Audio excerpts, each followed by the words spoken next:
हरिः ओं श्रीगुरुभ्यो नमः। ललितस्कन्धमु कृष्णमूलमु सुकालापाभिरमम्बु मञ्जुलता शोभितमुन् सुवर्णसुमनस्सुज्ञेयमुन् सुन्दरोज्ज्वलवृत्तम्बु महाफलम्बु विमलं व्यासालवलम्बुनै वेलयुन् भागवताख्यकल्पतरुर्विन् सद्विजश्रेयमयी श्रीकैवल्यपदम्बुचेरुटकुनै चिन्तिंचदं लोकरक्षैकारम्भकु भक्तपालनकला संरम्भकुन् दानवोद्रेकस्तम्भकु केळीलोलविलसदृक्जालसम्भूतनानाकञ्जातभवाण्डकुम्भकु महानन्दाङ्गनाडिम्भकुन् हारिकी नन्दगोकुलविहारिकी चक्रसमीरदैत्यसंहारिकी भक्तदुःखपरिहारिकी गोपनितम्बिनी मनोहारिकी दुष्टसम्पदपहारिकी घोषकुटीपयोघृताहारिकी बालकग्रहमहासुर दुर्वनिता विहप्रहारिकी शीलिकी नीतिशालिकी वशीकृतशूलिकी बाणहस्तनिर्मूलिकी घोरनिरदविमुक्तशिलाहत गोपगोपिकापालिकी वर्णधर्मपरिपालिकी अर्जुनभुजयुग्मसञ्चालिकी मालिकिन् विपुलचक्रनिरुद्धमरीचिमालिकिन् क्षन्तकु कलियोरगविशालफणो परिवर्तनक्रियारन्तकु उल्लसन्मगधराज चतुर्विधघोरवहिनीहन्तकु इन्द्रनन्दननियन्तकु सर्वचराचरावळीमन्तकु निर्जितेन्द्रियसमञ्चितभक्तजनानुगन्तकु न्यायिकी भूसुरेन्द्रमृतनन्दनदायिकी रुक्मिणी मनस्थायिकी भूतसम्मदविधायिकी साधुजनानुरागसन्धायिकी पीतवस्त्रपरिधायिकी पद्मभवाण्डभाण्डनिर्मायिकी गोपिकानिवहमन्दिरयायिकी शेषसायिकी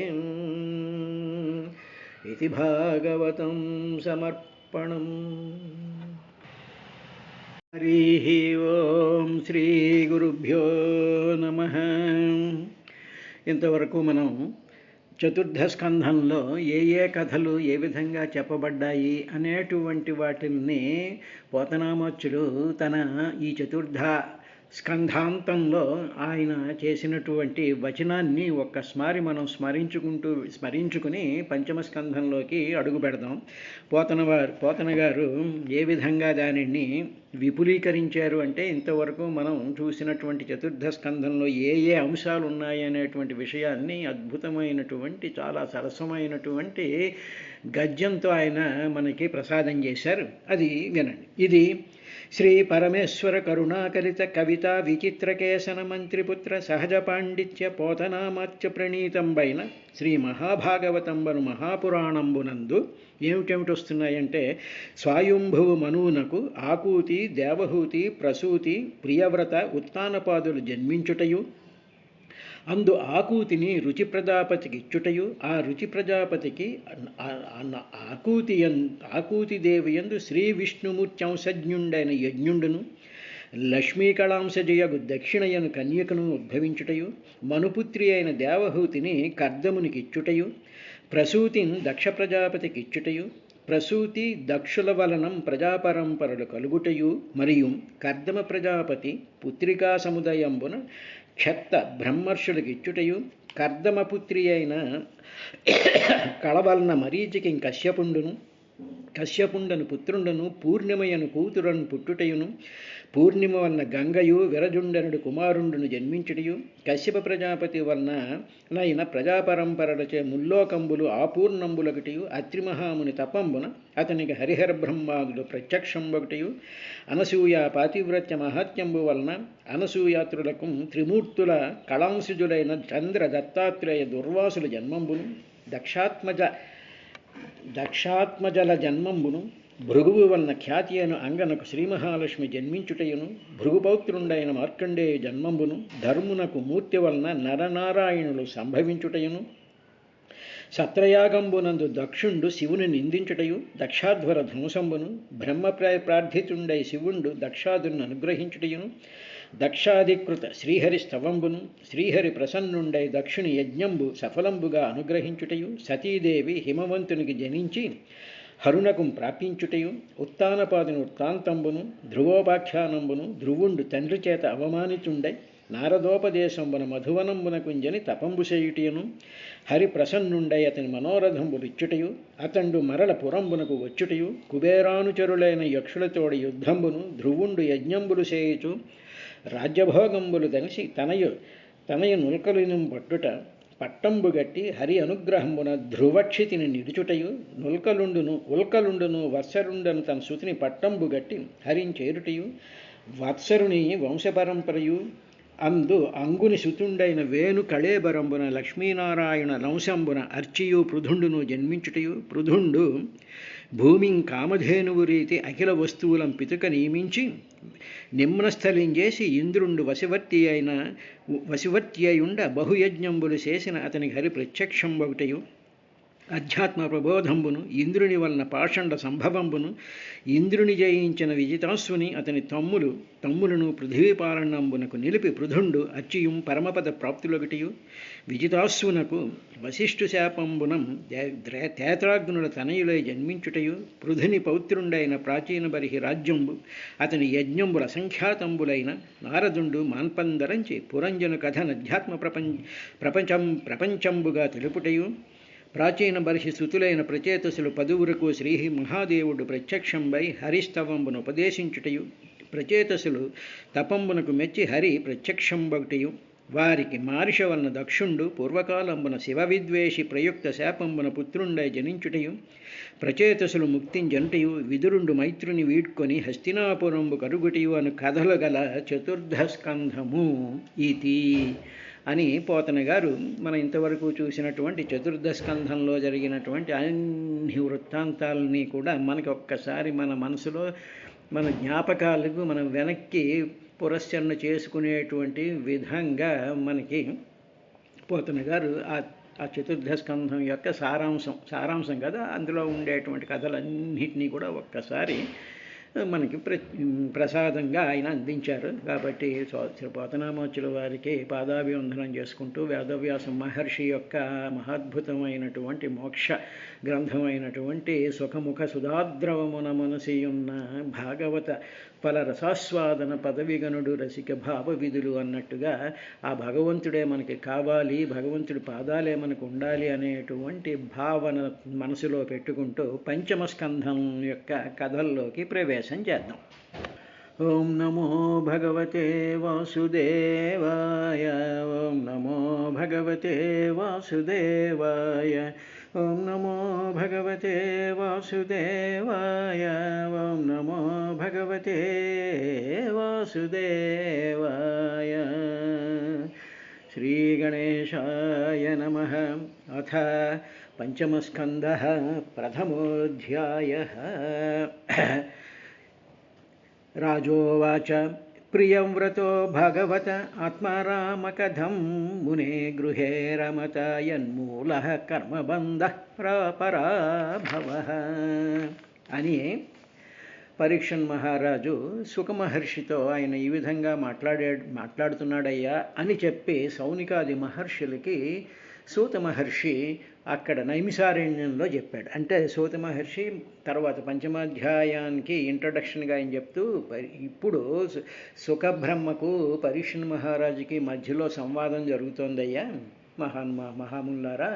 ఇప్పుడు అటువంటి సంభాషణలో ప్రథమ శ్లోకంగా రాజు అయినటువంటి ఆ పరీక్షన్ మహారాజు ఆ సుఖబ్రహ్మని ఈ విధంగా అడిగాడు అని అంతకుముందు నేను ప్రియవ్రత ఉపాఖ్యానాన్ని చెప్తాను అని చెప్పాడు కాబట్టి ఆ ప్రియవ్రతుడికి సంబంధించినటువంటి విశేషాలని చెప్పడం ప్రారంభించడం. కాబట్టి సుఖమహర్షిని ఈ విధంగా మహర్షి ప్రియవ్రతుడు చాలా గొప్ప భక్తుడు అన్నారు. తన స్వరూపమందు తాను రమిస్తూ ఉంటాడన్నాడు. అంటే స్వస్వరూపానురక్తి భక్తి అన్నారు. కాబట్టి తన స్వరూపం ఏమిటంటే తాను జ్ఞానము, తనలోనే పరమాత్మ తేజోమయుడిగా అనంతమైనటువంటి జ్ఞానంతో రసస్వరూపుడై నిత్యశుద్ధ బుద్ధముక్త స్వభావమై జ్ఞానంతో ఉంటాడు. కాబట్టి అటువంటి వాడిని తానే అనేటువంటి ఒకానొక ఆ స్వస్వరూపమందు రమించేటువంటి వాడు కదా. అలా రమించడమే భక్తి అని చెప్పారు. కాబట్టి స్వస్వరూపానురక్తి భక్తి కాబట్టి ప్రియవ్రతుడు గొప్ప భగవద్భక్తుడని, తర్వాత ఆయన తన స్వరూపంలో తాను నిరంతరము కూడా రమిస్తూ ఉంటాడని స్వామి ముందు చెప్పావు కదా నువ్వు అని చెప్తూ ఉంటారు కదా ఇప్పుడు అందరూ కూడా. అట్టి మహాత్ముడైనటువంటి ఆయన ఈ గృహస్థాశ్రమ ధర్మాల్లో ఎలా ఇమిడాడయ్యా అని అంటే ఒక పక్కన గృహస్థాశ్రమ ధర్మాలను నిర్వర్తిస్తూ ఆయన రాజు కాబట్టి రాజుగా పరిపాలన చేస్తూ తనలో తాను రమిస్తూ పరమమైనటువంటి భక్తిభావంతో ఓలాడడం అనేటువంటి రెండు కాంట్రడిక్టరీగా కనిపించేటువంటి విషయంలో ఆయన కనిపిస్తోంది కదా. అందులో ఆయన ఎలా ఇమిడాడయ్యా? తరువాత ఎందుకని నేను ఈ ప్రశ్న అడుగుతున్నాను అంటే గృహస్థాశ్రమంలో మునిగిపోయినటువంటి జనులు సాధారణంగా గృహస్థాశ్రమంలో ఉండేటువంటి వాళ్ళు, గృహస్థాశ్రమము అంటే సాధారణమైనటువంటి మానవులు గృహస్థాశ్రమంలో ఉంటారు. ఏదో పొద్దున్న లేవాలి, పనులు చేసుకుంటూ ఉండాలి, కుటుంబాన్ని పోషించుకుంటూ ఉండాలి, ఉద్యోగాలు చేస్తూ ఉండాలి, డబ్బులు సంపాదిస్తూ ఉండాలి, ఏవో కార్యక్రమాలు చేస్తూ ఉండాలి. ఇవన్నీ కూడా ఉండేటువంటి నిరంతరము కూడా చాలా యాక్టివ్గా నిరంతరము కూడా పనుల్లో నిమగ్నమయ్యేటువంటి జనులకి తమ యొక్క స్వరూపం గురించి మర్చిపోతారు కదా. మిగతా పనుల్లోకి మనసు ఇన్వాల్వ్ అయిపోయినప్పుడు మిగతావన్నీ కూడా మర్చిపోతూ ఉంటారు కదా, కర్మబంధంలో చిక్కుకుని ఉంటారు కదా అని అందరికీ కూడా కామన్గా ఉండేటువంటి సమస్యను సుఖబ్రహ్మకు పరీక్షన్ మహారాజు సమస్యను ప్రజెంట్ చేశాడు. స్వామి ఇది ఈ విధంగా జరుగుతూ ఉంటుంది అంటే రెండు విషయాలు చెప్పాడు. ఒకటి ఏమిటి అనేటువంటిది ఏమిటి అంటే గృహే కథం అరమతః కర్మబంధ పరాభవ. కర్మలనేటువంటి వాటి చేత బంధింపబడి ఆ పనులలో మనసుని, హృదయాన్ని, శరీరాన్ని, ఇంద్రియాలని నిరంతరము వాడుతూ ఉంటాడు కదా. అలాగ వాడుతూ ఉండేటువంటి సాధారణమైనటువంటి గృహస్థాశ్రమంలో ఉండేటువంటి వాళ్ళకి పరాభవ, పర అభవ. పర అంటే పరమాత్మ యొక్క, పరా అంటే ఆ పరంధామకు సంబంధించినటువంటి ఆ స్వస్వరూపం, అభవ లేమి, అది మర్చిపోతాం. అభవం అంటే లేకపోవడం అన్నమాట. కాబట్టి పరాభవం అవుతోంది కదా. ఇటువంటి పరిస్థితిలో ఆ ప్రియవ్రత మహారాజుకి ఆత్మజ్ఞానంలో ఆయన ఎలాగా ఉన్నాడు, తన స్వరూపంలో తాను ఎలా ఉన్నాడు, అట్ ది సేమ్ టైం ఈ గృహాశ్రమ ధర్మాలని, రాజధర్మాలని కూడా ఎలాగా ఆయన ఇముడ్చుకోగలిగాడు, రెండింటినీ కూడా ఎలా కోఆర్డినేట్ చేసుకుని హార్మోనియస్గా ఉంటూ ఏ విధంగా ఉన్నాడు. తర్వాత కర్మబంధాల్లో చిక్కుకుపోతారు కదా, మరి అటువంటి కర్మబంధాలు లేకుండా ఎలా ఉన్నాడయ్యా అని చెప్తూ ఇంకొంచెం ఆయన పరీక్షన్ మహారాజు నా నూనం ముక్త సంగానాం తాదృశానాం ద్విజర్షభ గృహేష్వభినివేశోయం పుంసాం భవితుమర్హతి. ద్విజర్షభ అంటే ద్విజుడు అంటే రెండవ జన్మ ఎత్తినటువంటి వాడు ద్విజుడు అంటే బ్రాహ్మణుడు అంటారు. ఋషభ అంటే శ్రేష్టమైనటువంటి వాడు, ఆయనకి మించినటువంటి వాడు లేడు. అంటే ఏమిటి, నిరంతరము కూడా బ్రహ్మజ్ఞానంతో స్వస్వరూపంలో నిరంతరము రమించేసేసి బ్రహ్మతత్వ పరిపూర్ణుడైనటువంటి వాటిలో అతిశ్రేష్ఠుడైనటువంటి వాడవి నీవు స్వామి అని చెప్పి ద్విజ ఋషభ అని సుఖబ్రహ్మని పరీక్షన్ మహారాజు సంబోధిస్తూ ఏమన్నాడంటే, స్వామి నీవు బ్రహ్మవేత్తల్లో అగ్రేశ్వరుడు అయ్యా, ద్విజ ఋషభుడివి నువ్వు.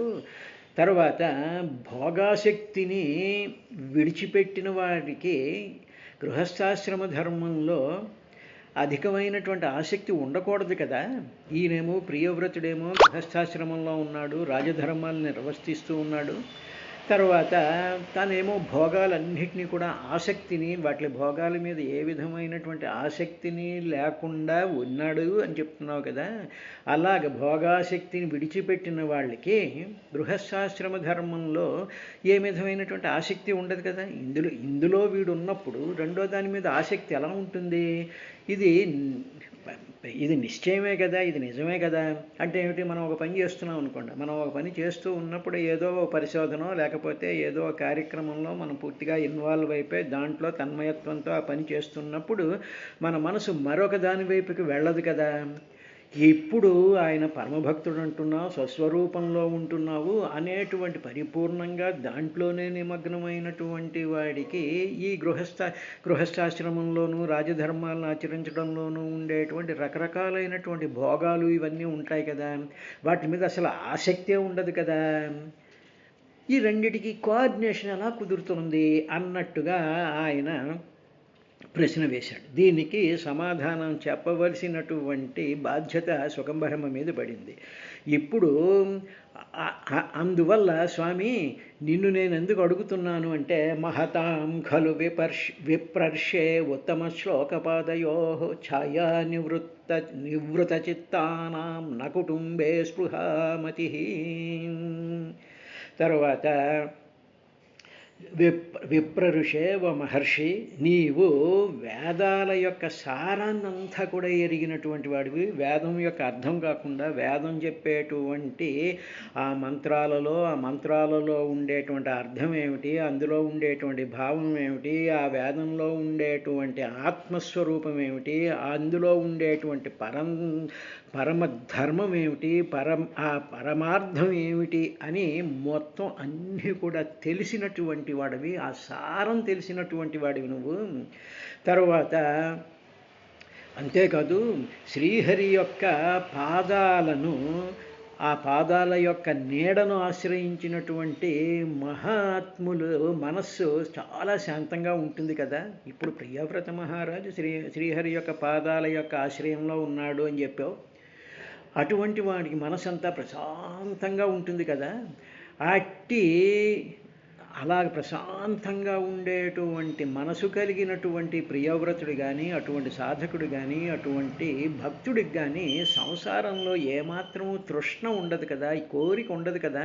ఆ పని చేయాలి, ఈ పని చేయాలి, ఈ పని తర్వాత ఆ పని చేయాలి, దీంతో లింకు పెట్టుకోవాలి, ఇవి చెయ్యాలి, అవి చెయ్యాలి అనేటువంటి బుద్ధి ఆ మనసు వాళ్ళకి అటువైపుకి వెళ్ళదు కదా అని ఆ రెండో విషయాన్ని కూడా చెప్పాడు. అంటే ఏమిటన్నమాట, ఇటువంటి దానికి సమాధానం నువ్వే ప్రరిషేహే, నీవు మాత్రమే చెప్పగలిగినటువంటి వాడువు. ఎందుకంటే నీవు సమస్త వేదాల యొక్క సారాన్ని ఎరిగినటువంటి వాడివయ్యా అని చెప్తూ, నాకు పెద్ద సందేహం ఉంది. తరువాత ఏమిటా సందేహం అంటే, సంశయోయం మహాన్ బ్రహ్మన్ దారాగార సుతాదిషు సక్తస్య యత్ సిద్ధిరభూత్కృష్టే చ మతిరచ్యుతా. బ్రహ్మన్ అంటే బ్రహ్మతత్వాన్ని ఎరిగినటువంటి ఓ మహర్షి బ్రహ్మన్, అయం ఇదే మహాన్ సంశయ, ఇదే నాకు చాలా పెద్దదైనటువంటి సంశయం ఉంది నాకు ఇది. ఎందుకంటే దార ఆగార సుత ఆదిషు సక్తస్య సిద్ధి చ కృష్ణే మతిహాభూత్ అని అడిగాడు. అంటే ఎందుకని నేను అడుగుతున్నాను అంటే, నేను కూడా రాజ్యాన్ని పరిపాలించాను, నాకు పిల్లలు, నాకు కొడుకున్నాడు, తర్వాత నేను అనేక రకాలైనటువంటి కార్యక్రమాల్లో మునిగున్నాను కదా, నాకు భార్యలు ఉన్నారు, నాకు రాజ్యం ఉంది, నాకు ధన సంపద ఉంది, నాకు ఎన్నెన్నో కర్తవ్యాలు ఉన్నటువంటి వాడినే కదా. కాబట్టి ఆ ఎక్స్పీరియన్స్ని ఆయన పరీక్ష మహారాజు మనసులో పెట్టుకుని శుక మహర్షిని అడుగుతున్నాడు. నాకు ఇది పెద్ద సందేహం స్వామి.